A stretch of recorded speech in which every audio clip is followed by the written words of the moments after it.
Bonjour à tous. Aujourd'hui, on va parler de Mayotte parce que l'actualité fait que c'est un peu aujourd'hui le centre de l'info.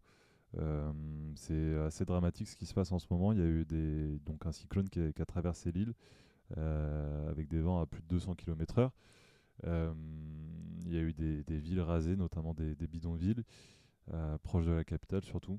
Et donc on va essayer de faire un petit état des lieux des prises de position politiques de chacun.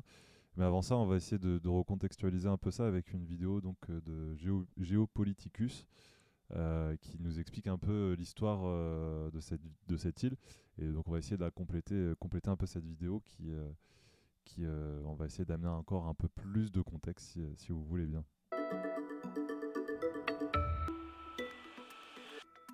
Mayotte est un petit archipel situé au sud de l'archipel des Comores, à l'entrée nord du canal du Mozambique, au nord-ouest de Madagascar.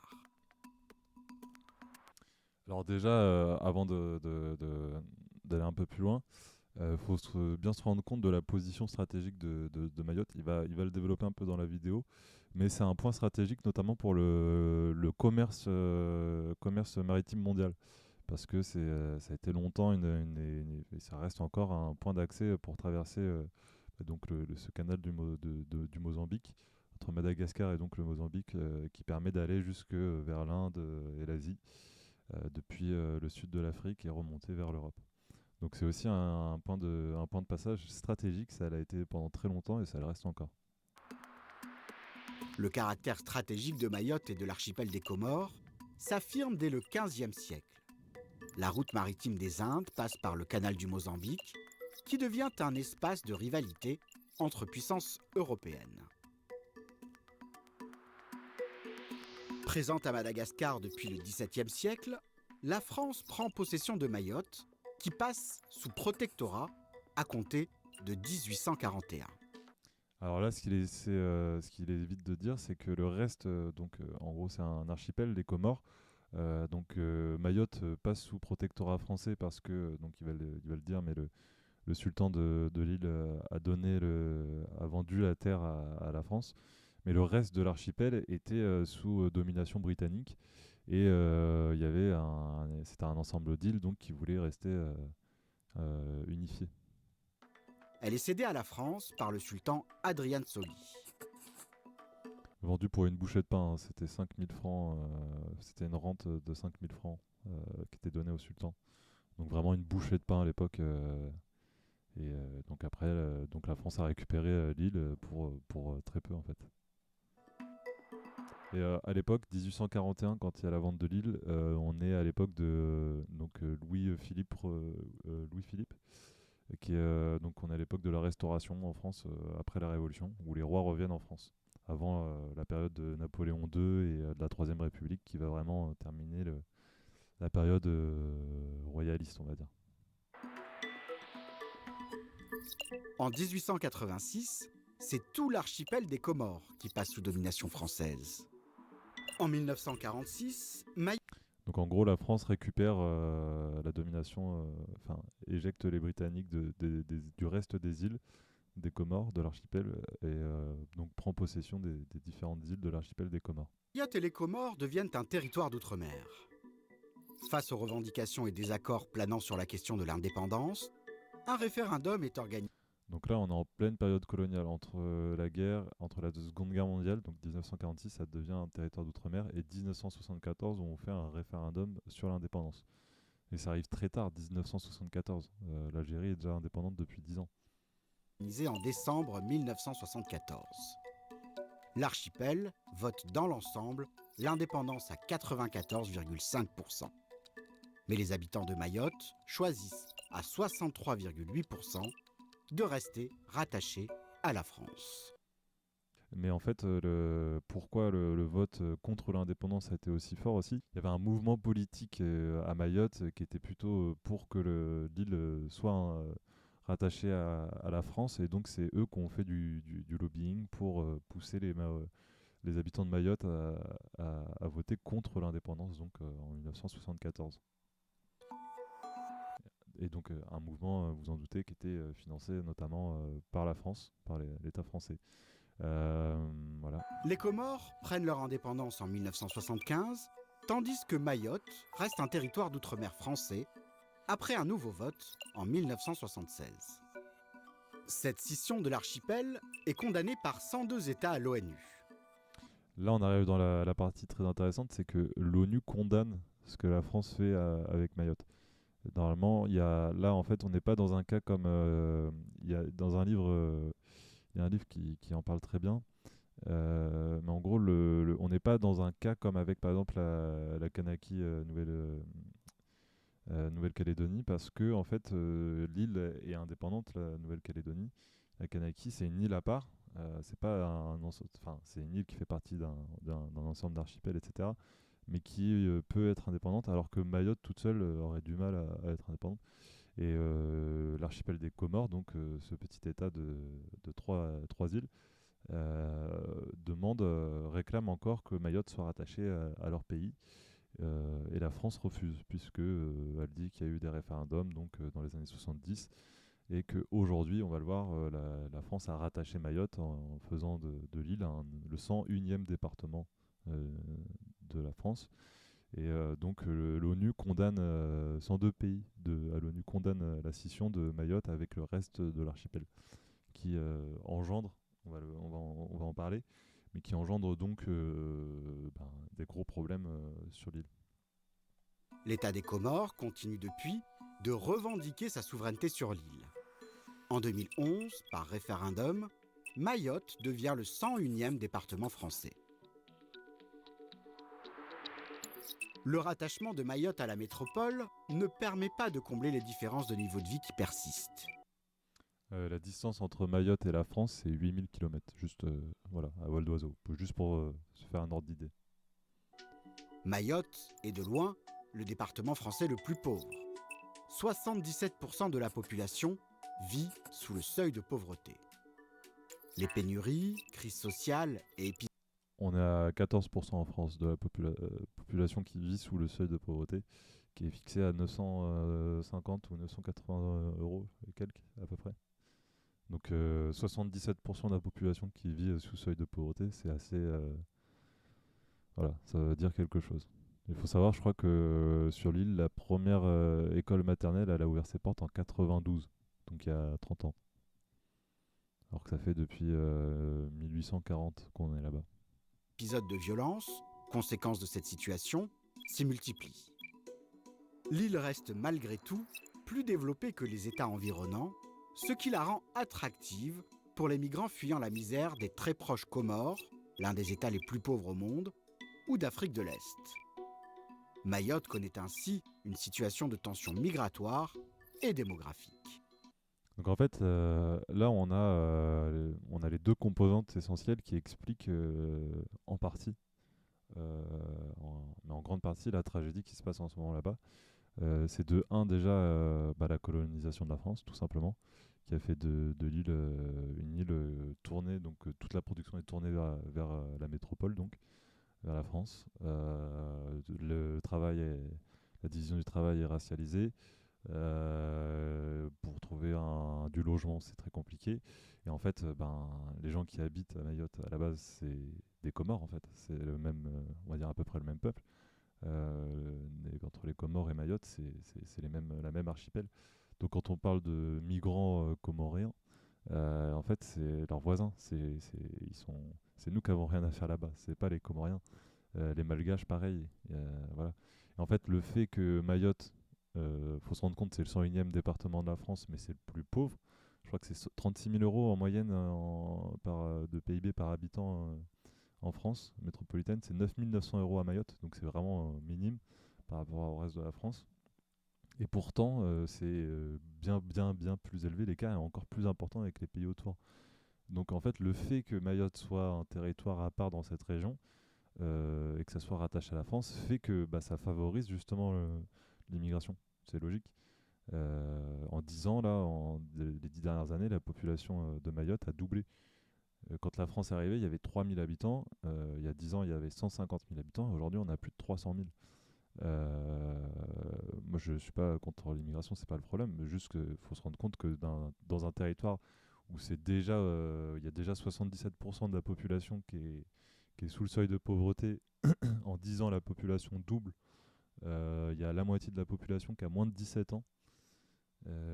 Ça devient compliqué en fait. Et il y a moins d'un tiers des habitants qui ont un travail. Donc ça devient vraiment très très très compliqué. Il y a beaucoup trop de gens en fait par rapport à la capacité de travail, etc. Là, c'est un problème démographique plus que d'immigration, pour le coup. Mayotte, les îles Et je dis ça, c'est parce qu'on va y revenir après, mais il y a eu des vifs prises d'opposition sur notamment Twitter, politique en France, sur justement l'immigration. On va y revenir. Éparses, la Réunion et les nombreux autres territoires français en Indo-Pacifique participent de la puissance maritime de la France, qui peut ainsi revendiquer le deuxième espace maritime au monde. La France apparaît comme un État qui compte dans cet espace stratégique et singulièrement dans l'océan Indien, où s'affirment des acteurs tels que la Chine ou l'Inde, qui y concurrencent. Donc ce que vous voyez là, les taches marron, orange, c'est ce qu'on appelle les zones exclusives, les zones économiques exclusives, les ZEE. Et donc la France a la deuxième plus grande zone économique exclusive au monde, après les États-Unis. Et ça, c'est grâce aux toutes petites îles.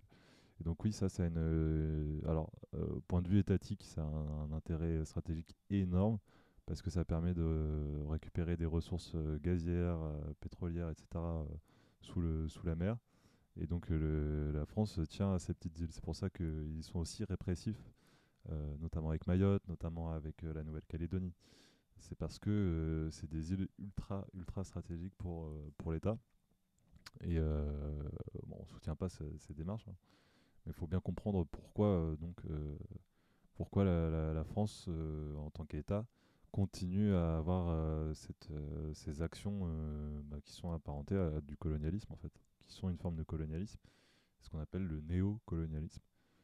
C'est donc changer les statuts et de protectorat à Drom-Tom, etc. Changer les statuts des petites îles, des territoires un peu éparpillés dans tous les océans, tous les territoires qu'on possède un peu partout, où on n'a rien à y faire en fait. Les puissances occidentales.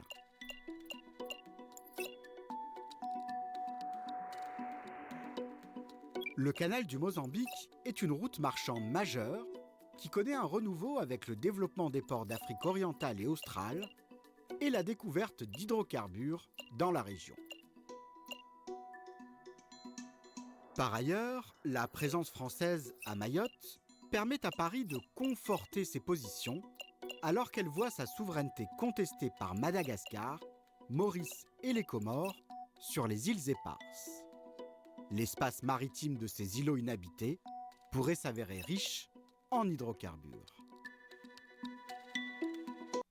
Donc voilà un petit peu, au moins on a tous maintenant à peu près les bases de l'histoire de cette île de Mayotte. On va parler un petit peu des prises de position de chacun. Parce que il s'est passé, il y a eu une prise de position notamment de Bruno Retailleau qui est assez, dont je pense qu'il est nécessaire de parler parce qu'elle va nous permettre un peu de comprendre justement un peu mieux cette histoire de Mayotte. Donc je vous lis ce tweet de Bruno Retailleau, hein. Ce qui attend la France à Mayotte est colossal, l'île est dévastée, l'État est mobilisé depuis la première heure pour secourir les victimes et éviter que d'autres crises n'ajoutent encore au malheur. Et là on y vient. Mais il faut déjà penser au jour d'après. On ne pourra pas construire Mayotte sans traiter avec la plus grande détermination la question migratoire. Mayotte est le symbole de la dérive que les gouvernements ont laissé s'installer sur cette question. Il faudra légiférer pour qu'à Mayotte, comme partout sur le territoire national, la France reprenne le contrôle de son immigration. Les Français l'attendent et cela devrait être une priorité nationale. Mais alors, parler de l'immigration en tant que ministre de l'Intérieur démissionnaire, parler d'immigration alors qu'il y a potentiellement plusieurs milliers de morts là-bas, c'est d'une indécence. Il ne sait parler que de ça, que d'immigration. Et ça a fait pas mal réagir les autres camps politiques, notamment donc la France Insoumise avec Raphaël Arnaud, Rima Hassan, etc., qui ont pas mal réagi à ce tweet. Et en fait, je trouve qu'il est très significatif parce qu'il nous permet aussi de mieux comprendre la logique étatique de la France par rapport justement à ce territoire de Mayotte. En fait, il faut bien comprendre que pourquoi Bruno Retailleau se permet de parler d'immigration à ce moment-là, alors que n'importe qui comprend que normalement on devrait être en tout cas préserver les vies qui sont là-bas déjà avant de parler de ce sujet-là. Surtout dans sa fonction, de par sa fonction de ministre de l'Intérieur, il devrait être en train de en tout cas de déployer par exemple des gendarmes, etc. sur place pour aider la population. Il y a des retours depuis 2 jours là, d'habitants de Mayotte qui expliquent que ils sont laissés à l'abandon, que personne ne les aide et que ils ont peur de soulever les décombres et de retrouver des proches disparus. Et donc en fait, ce tweet de Bruno Retailleau qui nous parle d'immigration dans un moment en tout cas, on pense qu'il devrait, on se dit qu'il devrait peut-être être dans la retenue ou la sobriété, et lui il continue à sortir des phrases comme ça. C'est pas pour rien, c'est qu'il y a une vraie pensée coloniale autour de Mayotte, qui est considérée par l'ONU comme non pas un territoire à décoloniser, donc parce qu'il est revendiqué par un autre territoire, etc., mais comme une violation du droit international sur la question de l'autodétermination des peuples. Et donc la France va à l'encontre de l'ONU à ce niveau-là, parce que la France considère que c'est un territoire qui lui appartient de droit.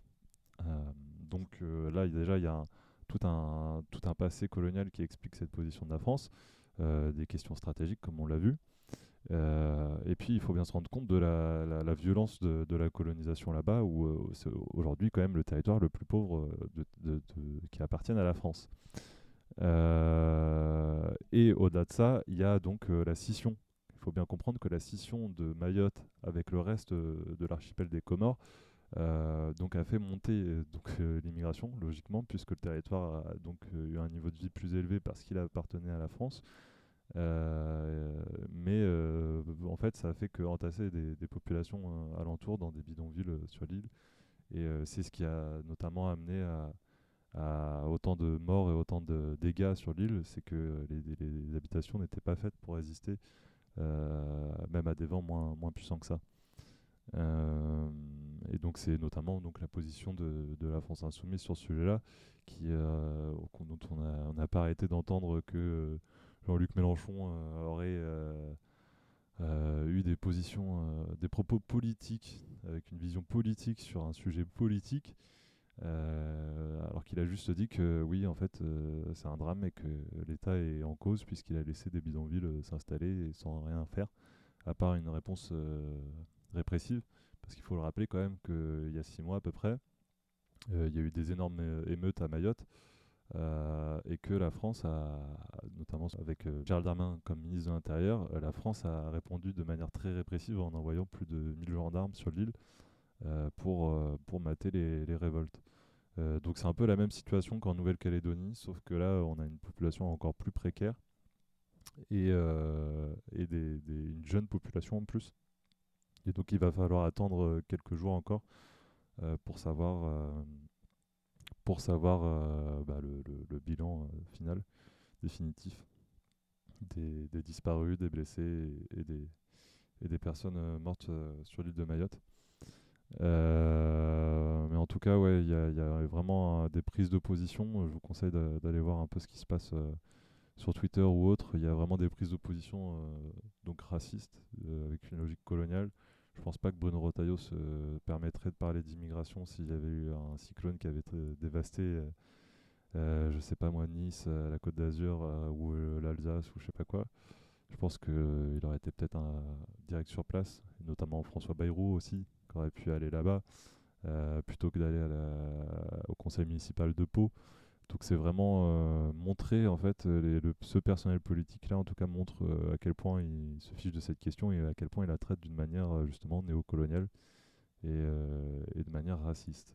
Donc il y a vraiment un énorme problème à ce niveau-là et c'est pas sûr que ça s'arrange. Bon, en tout cas, voilà, c'était une petite vidéo d'actualité pour vous parler de ce qui se passe là-bas et un peu les prises de position, faire un petit point avec vous. Donc voilà, n'hésitez pas à mettre un petit commentaire, à vous abonner, etc. Puis on se retrouve dans une prochaine vidéo. Salut! J'ai une mèche blonde comme T-Turf. Yves Saint Laurent, c'est de la derme. J'pars, l'ami du pain. On m'appelle ma spie l'ami de main.